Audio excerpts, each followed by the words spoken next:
মজুমদার কারোপ্র্যাকটিক। তো ওনার তোমার নাম বলো। আমার নাম মোহাম্মদ শওকত মাহমুদ, আমি মেরিন ইঞ্জিনিয়ার। মেরিন ইঞ্জিনিয়ার, ও শিপে চাকরি করে। শিপে চলে যাবে, আমার এখানে আসছে ফ্রোজেন শোল্ডার নিয়ে।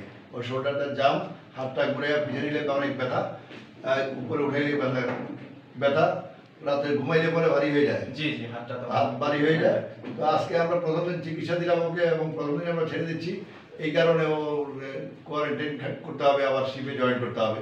জি, অপর দিকে তাকে বলে দিচ্ছি আমরা এই যে এই কাজটা করবা, এই এই এখানে এইটাকে পেশিটাকে নরম করবা তুমি নিজে, ওই হাত দিয়ে পেশিটা নরম করবা।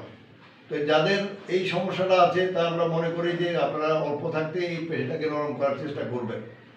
এটা পেশিটা নরম করলে পরে অন্তত কিছুটা রিলিফ থাকবে, আপনি ভালো থাকবেন।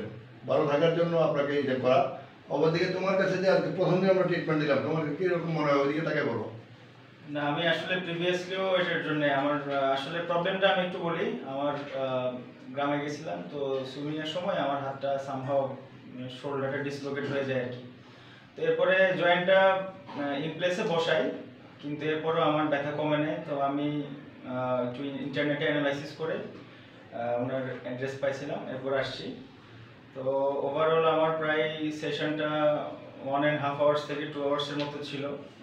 So it was good. এখন আমার অনেক আগে থেকে রিলিফ লাগতেছে, এন্ড ইট ফিলস লাইক যে প্রবলেমটা ছিল এটা প্রায় 70 থেকে 80% ইটস অলরেডি রিকভার্ড। আটটা উপর তো এবার তো কোনো সমস্যা নাই। না, সমস্যা নেই। এমনি একটু এখানে এই জায়গাটা বিন্দু ব্যথা করে। আটটা পিছনে নাও, এদিকে ঘুরো পিছনে তো। হ্যাঁ, এই শুধু এখানে উঠলে এটা ধরতে পারলে শেষ। এই এখানে নিলি শেষ হয়ে যাবে। এই জি, এটা আমি আগে একেবারে ব্লকের মতো ছিল, বাট এটা এখন আমি মোটামুটি কমফোর্টেবল ভাবে উঠাইতে পারছি। আচ্ছা, ঠিক আছে। তো খোদা হাফেজ। ওর এই সমস্যার কারণে ওকে আমরা পূর্ণাঙ্গ ট্রিটমেন্ট দিতে পারতেছি না, ও চলে যাবে।